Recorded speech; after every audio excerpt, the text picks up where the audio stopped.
Hello and welcome to the Outside Line podcast. I'm Peter. And I'm Emma. And we're here to talk about all the serious and silly aspects of Formula 1 and other motorsports. So Emma, how did you like the racing from the Sunshine State?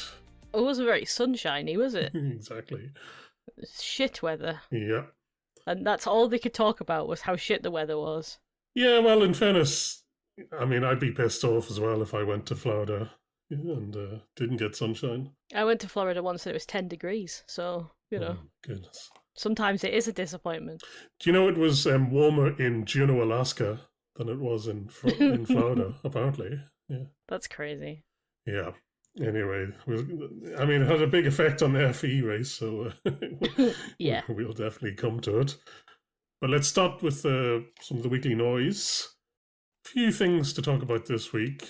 One, well, we got to see sort of sneaky photographs, paparazzo photographs of the F1 cars. Yeah. Because they had a shakedown in Barcelona.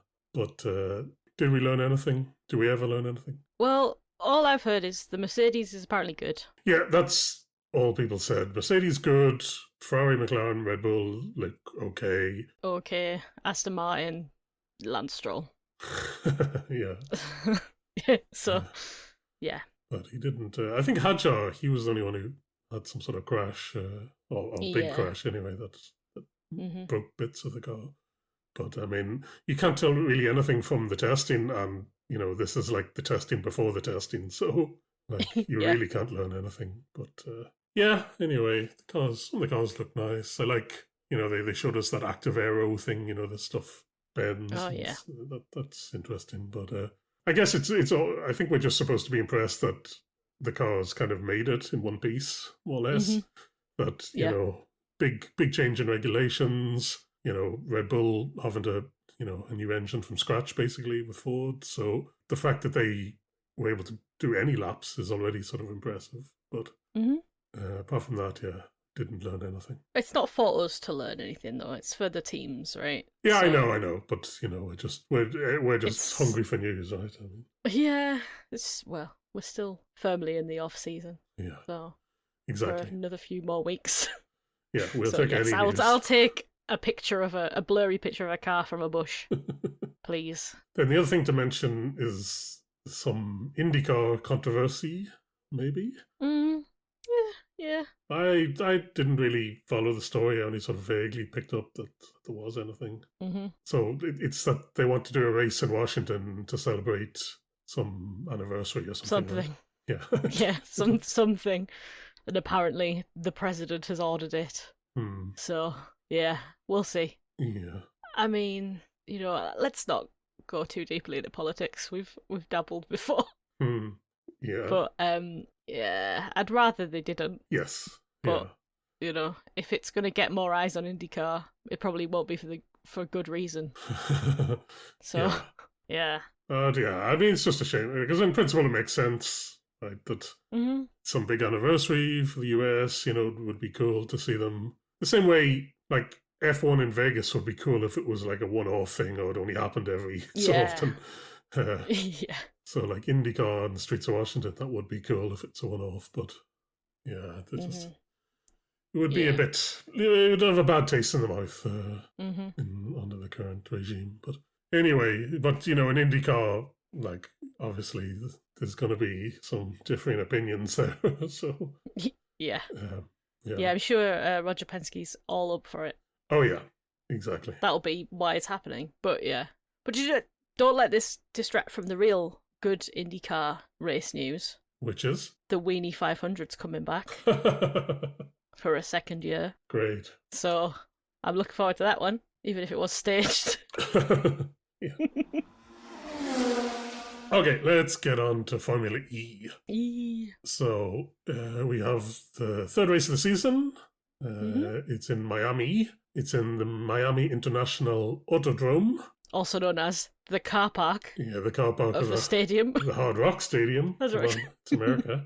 Oh, sorry, yeah, I forgot the sponsor. Which is the home of the Dolphins and the Hurricanes. Yeah, the Miami Dolphins, who every single FE driver went to and got given a top. Oh, did they? Okay. What is it called? The jersey? Yeah, I've seen them all. I keep on top of all the Instagram content, you know. Very good. I see them all. Somebody has to. Yeah. Anyway, all I was going to say is that, like, in principle, it's the same place as the Formula One race whenever they race in May, I guess.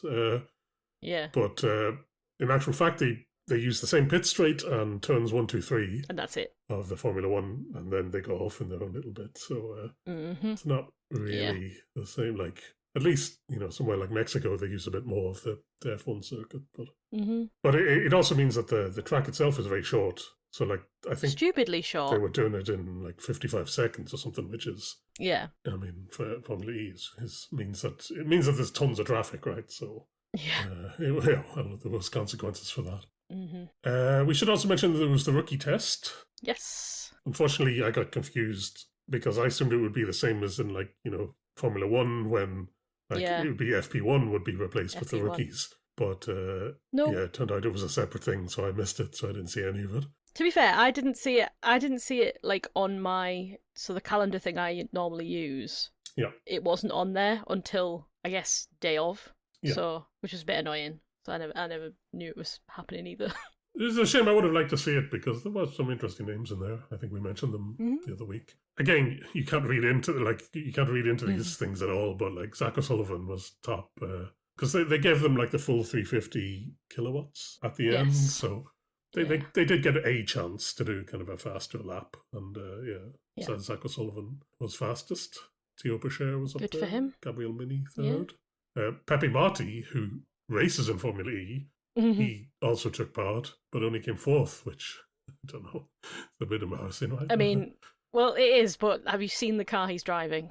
True, yeah. Like, exactly. Let's not beat around the bush now. Well, I don't know. Like, it's a neon monstrosity, and it's shit. Well, it's Porsche powertrain, isn't it? Yeah, well, I mean... in theory. In theory. Well, yeah. There's something wrong with that car. Okay. That's my conspiracy theory. Okay. Grasping at straws now. Yeah. Something needs to explain what's happening. Something. Well, I think we'll talk about Dan at the end.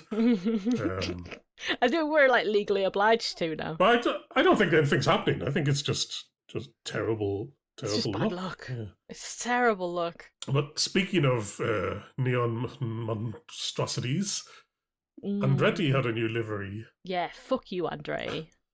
It confused the graphics on the actual broadcast, so it confused everyone else as well. Why would you go, we're going to change our livery because there's too many red cars on the grid. Yep. So we're going to change it to neon yellow, of which there is another neon yellow car. Yeah. It looks exactly the same. And also, as you pointed out, the Lola's also a bit yellow. Yeah, so also pretty yellow. Yeah, so many colours you could change to and make yourself distinct. And there's not even one blue one, I'm pretty sure. Yeah. The Citroen's kind of, it's red and blue, but there is no like pure blue one. Just go for a blue one. Yeah. Weird. Or, any other colour. Just weird. Yeah. Weird. I guess, I'm sure it's to do with sponsorship or something, right? But anyway. Yeah, it's the sponsorship, but yeah. I mean, Cooper Kiro Instagram people were like, identity theft is not a joke. The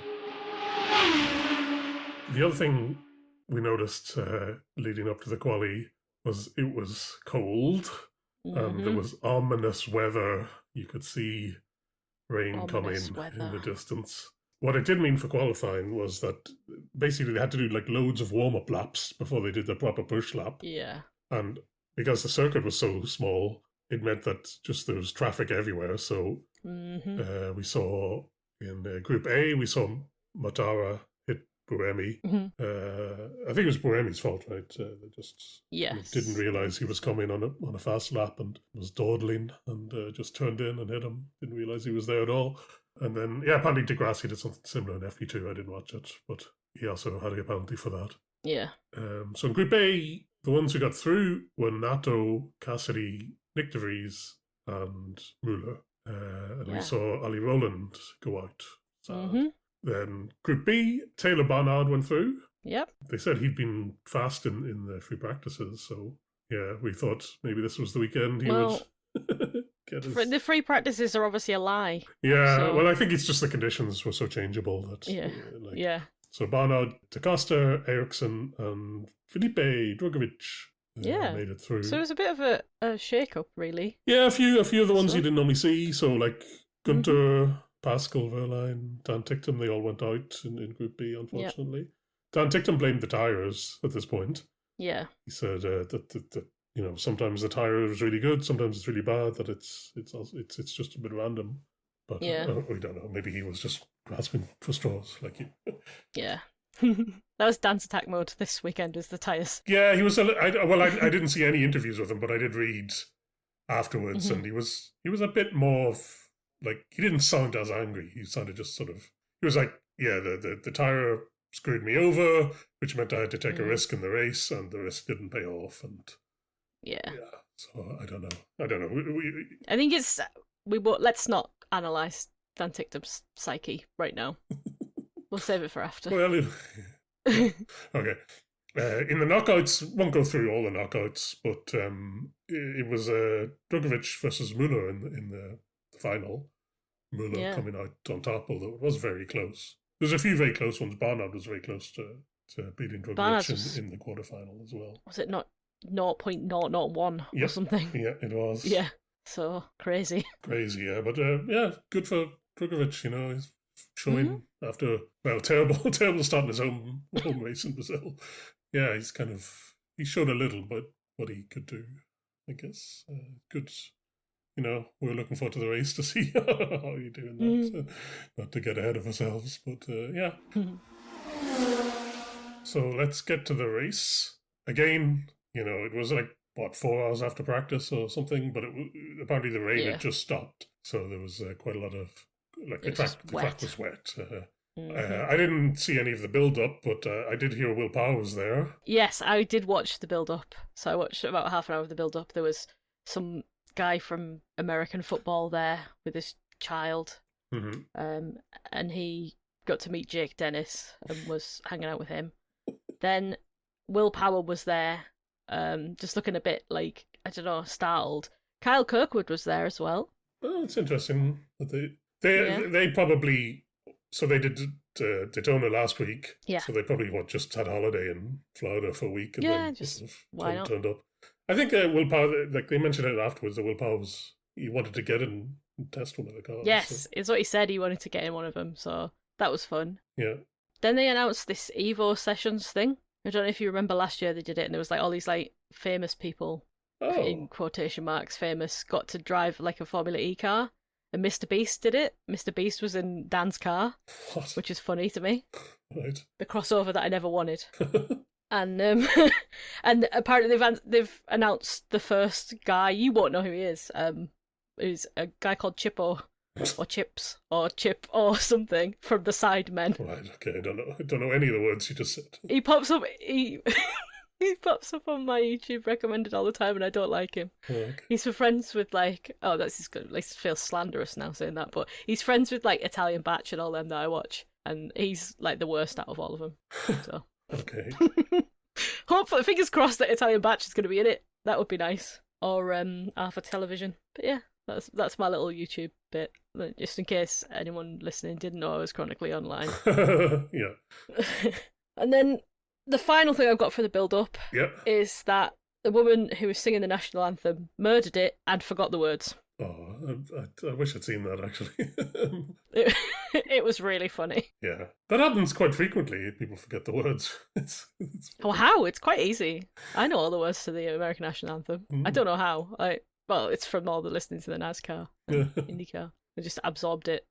But it's not a difficult... The thing is, it was like near the end.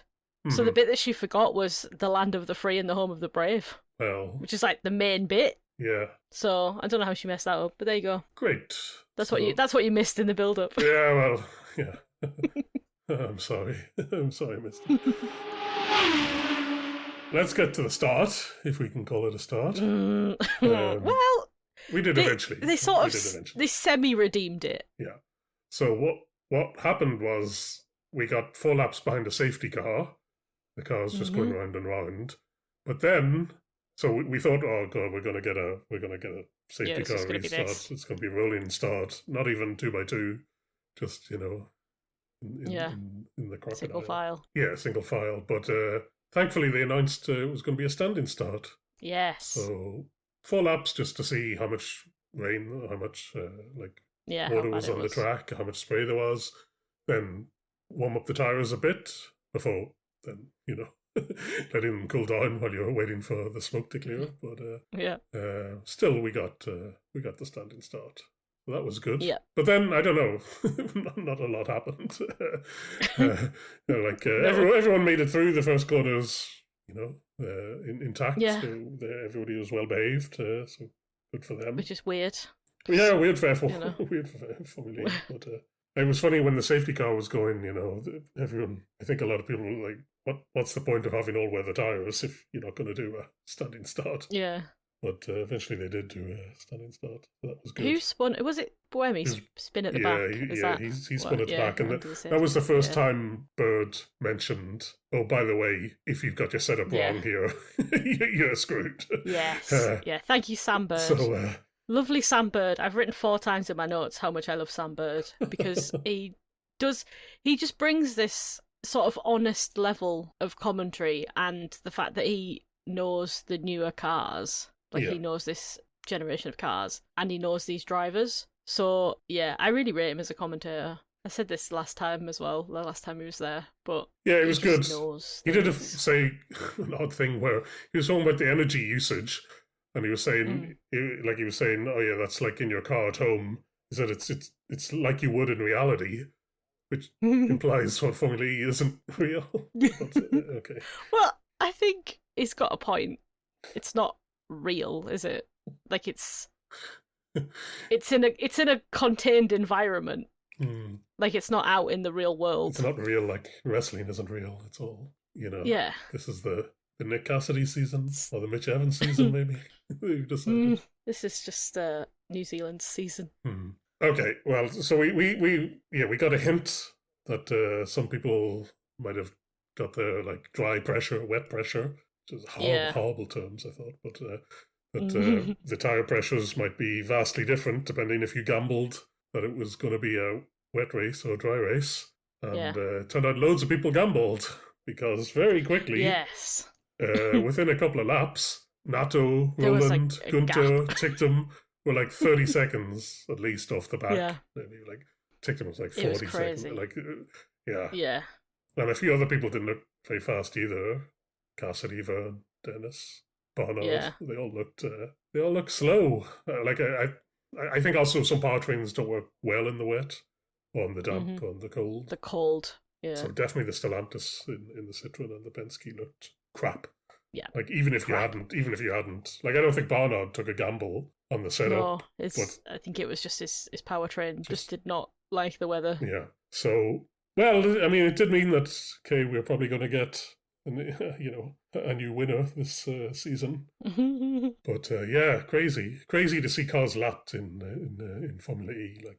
That does not happen. Unless there's a massive crash or something. But yeah. So a lot of people basically out of the race because of their setup. So they took a gamble on the setup, and it didn't work. Anyway, out front we had Nick de Vries, Muller, Drugovich. They kind of did a little bit of a breakaway for a bit at the start. I like this, I'm always talking about in cycling, right? You have the peloton and you have breakaways. So we nearly got to see that happen, but in the end, I think a few people managed to catch them up, and maybe the energy saving and everything kicks in. That they eventually sort of everything got compressed up again. But that was interesting for a while to see them try to sort of make a go of it. I made a note at this point that Google Gemini is so useless. Yes. Look out for Pepe Marti. Exactly, yeah. What annoys me is that the commentators feel obliged to read it out. That just it's always wrong. It's useless. I don't think AI is that good anyway. I don't think it's it's not. I think it's completely oversold. And this thing, it's the same in F1, but it's just always wrong. Yes, Marty had a lot of energy, but he hadn't taken attack mode, and he was 10 seconds behind them. So even if he used his energy, he wasn't going to stupid. There was, I can't remember who it was, but there was someone ahead of him who also had 2 attack modes remaining and the same level of energy. So why are you saying, look at Marty when someone else is in the same position? It's just, it is absolutely bizarre that they think that it's anything to be proud of. Exactly. It doesn't add anything. It just makes it look stupid. Everyone knows that it's wrong. Yeah. Who is it for? Well, the people who work at Google Gemini, I guess. Well, I think it's to make them feel better. Yeah, well, I mean, they're trying to force it on us, aren't they? AI everywhere, but I wouldn't care if the commentators didn't read it out and didn't treat it as so worth talking Well, they about. used to have the virtual race engineer. Don't know if you remember that from last season. I do, but it was less irritating than this. But I think it's because this is branded. Yeah, that's what makes it more irritating. I think so. Yeah, exactly. Yeah, because the virtual race engineer was also dog shit and didn't know anything. But at least it wasn't branded as, here's the Overlord's impression of what should happen. Yeah. Because it just makes me think, Google Gemini, you know fucking nothing. Why am I going to ask you anything? Exactly. Yeah. It's the same as Amazon Web Services in Formula One. Yeah. It just makes me think your product can't be that good then. It's just... The AWS makes me laugh though when it does too close to the wall. Oh, well, that's funny. That's funny. But yeah, this is just nonsense. Yeah.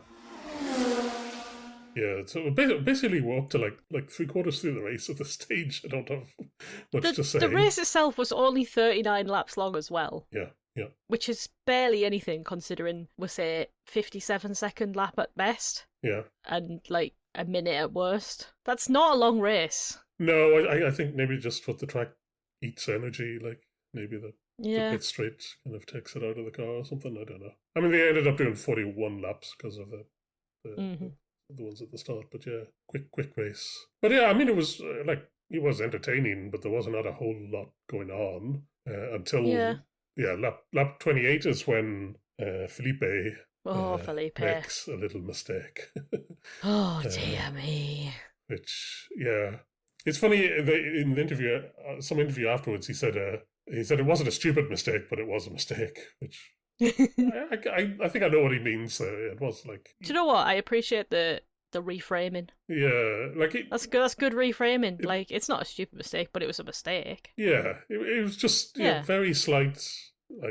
Just a bit too late on the brakes. Just but it did mean that he slammed into Da Costa. And, oh no! What a shame. Yeah, I think you were worried, were you, that Da Costa was going to win? No, I wasn't worried. I was just sad seeing him up near the top, whilst my actual favourite struggled and then presumably gave up in true Dan Tickton fashion. Oh yeah. I know that I was being fuming about third DNF in a row, third DNF in 3 races and stuff, but I imagine this one was self-elected. Yes. Yeah. As he does. Yeah. At one point he was. When he got lapped, he was at some point they brought him in to change the tyre, just for no real reason, and he was like, whatever, just a waste of time. He was he wasn't. It's he wasn't so too sad happy to hear him. I don't know what's worse, hear him be angry and people get mad at him, or him just be so resigned to this is just so shit. Yeah, both are equally as bad. Yeah, and at this point we see Evans. He'd been kind of. I think he'd been saving energy, and then I mean, Google Gemini didn't tell us about him, did it? But no, he eventually gets up and gets into the lead, and basically it's between. It's a nice move. It's a lovely move he makes, to get into the lead. Yeah, very nice. But it's him and Muller are the ones who have kind of good energy at the end and end up having quite a big gap to the others behind. So it's really between the two of them for the win. Nick de Vries is up there, and he is not letting people past him very easily. Pascal Wehrlein, it seems the Porsche, they've got energy, and they've done some good energy saving, and they've got some to burn at the end. But he has to get past Nick de Vries, and de Vries isn't having it. He's like, you only get past me if you take attack mode and just out-drag me on the straight. And this Sambode at this point was he was very politely, more than Lotterer put it last year. He was like, Nick de Vries is very feisty, that he has no problem putting you in the wall if he feels like it. So that was funny. Still the most hated man in Formula E. Yeah, turns out. Feisty, yeah. Anyway, yeah, Pascal does get past using attack mode, but then is just too far back to join the fight, really, I think, for the win. And then, well, I don't know, do you have anything else? Because basically, I said Morata has a little bit of contact with Da Costa, so not a good day for him. Like, he got hit by two people, but it didn't. It didn't affect him. Well, okay, so he came where, like, 8th. But that's still points, isn't it? It's still points, but he probably would have been up, for a podium kind of level. Don't care. Anyway, so it finishes. Mitch Evans gets the win. Yeah. Muno second, and Wehrlein third. Then, a few other names. So Eriksson, the long-time rookie, is what you call. Always forget him, but yeah. He's up there now. He's a P4. Mm-hmm. Nick de Vries was there. Mortara was there. Buemi up there. Buemi came up from he's nowhere. Yeah. Well, he started way at the back and made his way up. Yeah. I guess maybe the Envisions were also the Envisions quite decent. Yeah. In these conditions. Then Pepe Marti and Jack Dennis there in 10th. Yeah, more points for Pepe Marti. Yeah, well, he should be the leader of that team now, I think. I mean, is he? You got to prioritise at this stage, yeah. No, let's not. So, let's talk about Evans. So he has the most wins ever in Formula E now. Oh, 15 wins. That's nice. But not a champion. Never, not a champion. So he came second in the championship, then third in the championship, then second in the championship, and then 13th last year. We'll talk about that. Oh. But let's not talk about that one. He's obviously, almost done it, but maybe it's his year. For sure. No, I still think it's Nick Cassidy's year. Yeah, maybe. Well, maybe not now he's shaved his head. That was a shock to the system. Yes, I'll be honest. I mentioned it last time, right? That he made a bet with who is his teammate? Jeff. Yeah. Jeff, if he won, you'd shave his head. And so Da Costa shaved his head. Is that what happened? Or didn't really understand? I don't know. I don't know what happened, but it looked awful. It did not look good. Yeah.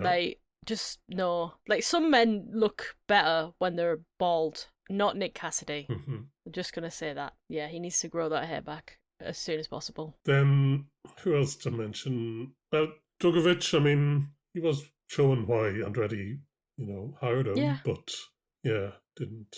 Mistake. Just a little mistake, yeah. Yeah. I think in the championship, so Nick Cassidy still leads it. Mm-hmm. Pascal Wehrlein is in second. He's the only one. Not again. He's the only one who's consistent. Like that's his thing. Right? He's always consistent. So he came 4th, 6th, and now 3rd. So he's just constantly picking up the points. Cassidy finished 16th in the end. So obviously no points. And Jack Dennis, who won the first race, he only came 10th. So Ollie Rowland also very bad race. So this is the thing about Formula E. No one's won it back to back. Mm-hmm. Yeah. And so it's not going to be Ollie Rowland. I mean, he's not going to defend. The top 5 in the championship are within 7 points, which is nothing. Nothing. Yeah. Like it's still pretty random at this stage. I mean, Evans could easily, if he wins. There's 2 races in Jeddah next. If he wins one of them, he'll be in the hunt. So yeah. When is Jeddah? That's not that far away. Only 2 weeks. 13th under 14th. Yeah. Yeah. So still anybody could make a move. Even Dan. Even Dan. So Ticktum, 3 DNFs. Yeah. Not the way he wanted to start the season, but no. Yeah, but not really his fault either, I think. So no. Well, this is what Sam Bird was saying, sort of at the beginning of the weekend, that it's not been his fault. Yeah. It's all been out of his control. Even this was out of his control. It was not his decision on what to do with the tyres and stuff. And it sounds like he had no say in whether, what pressures of tyres that he was allowed to use. So it really was just another thing that was out of his control. And it's annoying as a Dan Ticktum fan. But, it's just random, which I hate. I hate that it's random. I would like him to win all the time. But, when Nick de Vries exists, and I'm still mad about it, maybe things will be better in Jeddah. Yep. We'll see. That was the other thing that Sam Bird was saying as well, was that Dan is right. What? Is what he said. When, about his little rant that he had about the stewards and the driving standards and stuff, that's what he was saying. He's right. And he said, whether you like him or not, he's right. So they need to start being more consistent. Yep. So, yeah. Well, I hope they start being consistent when he takes out somebody. So. That would be funny. Anyway, that's it for the Formula E. Yeah. There were some feeder series ones going on around the world, but we might cover them some other week. Yeah. So let's just finish on our usual features. So, to quote Dan Ticktum, was it a waste of time? Yes. No. Yes, I thought it was quite a good race. I thought it was actually quite gripping. No, the race was good. The race was good. But, as a Dan Ticktum fan, I'm going to say it again. I can't believe you keep saying it. What, that I'm a Dan Ticktum fan? Yes. The Dan Ticktum fan. Yeah. It's my identity. Yeah, it was a bit of a waste of time in that sort of sense. But, good race. Shit track, I'd say. Shit weather that ruined it a little bit. Could have been a bit better. Yeah, I think if it hadn't, if the weather had been better, we would have had a better race, I think. It would have been an even better race, yeah. But it was good enough. Yeah, no, I mean, those are the sort of conditions. And another new winner. This season, yeah. That's good, yeah. We got to see some of the less famous drivers, the less known drivers kind of get up there. Eriksson. Yeah. Up there. Drugovich up there. Mm-hmm. Yeah, that was good to see. Yeah, so, well, who is your driver of the day? I think... I might go for Eriksson. Yeah, fair. Just because he did really well in the quali and everything and keeping it up there in the race and making me remember that he exists. That's always good. Yeah, I think I will go... I mean, I don't think you can give it to anyone but Evans. Just did everything right. And, yeah... It's sort of sad that he hasn't won a championship when, pretty much everybody has. I feel bad for him. I want him to win. But, I think Drugovich also, well, DNF, did he? Or came last anyway, but out of the people who didn't retire. Gunter came last, it turned out. I'm looking forward to seeing what happens in Jeddah. Mm-hmm. I think it's the season's starting to shape up. We get to see who might be in that. Good. Yeah. Do we have an Emma's attack mode? Well, I've not got anything written down. Yeah. Because most of my anger this weekend was based at just Dan not doing well, which is usually why I get angry. But I think, do you know what? Actually, what has annoyed me is, I don't know if you've seen these rumours about Lewis Hamilton and Kim Kardashian. No. Okay, right, well. Didn't expect this, but yeah. But apparently, he's dating Kim Kardashian. And I don't know, do you remember the rumours that Fernando Alonso was dating Taylor Swift? Oh, yes, yeah. And I think this is my attack mode, is just these, rumours about drivers' love lives. Who gives a shit? Genuinely. Also, isn't Kim Kardashian just, a shit version of Nicole Scherzinger? So he's downgraded there. Yeah. Let's be real. Yeah. Massively. So, yeah, but it's all I've seen all day today, and it's really pissed me off. I just don't care. Wow. I just do not care. Good. Well, I'm glad I've heard that. I had no idea about that. Yeah.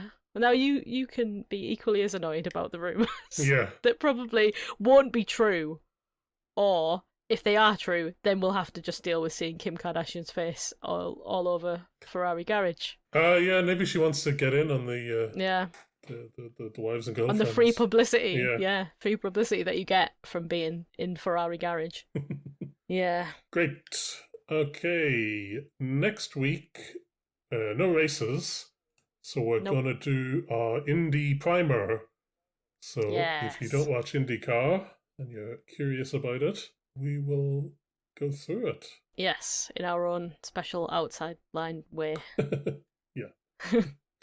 Good. And then, yes, Jeddah's the week after that. Good. Okay, thank you for listening. If you have any questions or comments, our email address is theoutsidelinepod@gmail.com. We are also on Blue Sky at The Outside Line Pod. Great. Otherwise, see you next week. Bye. Bye.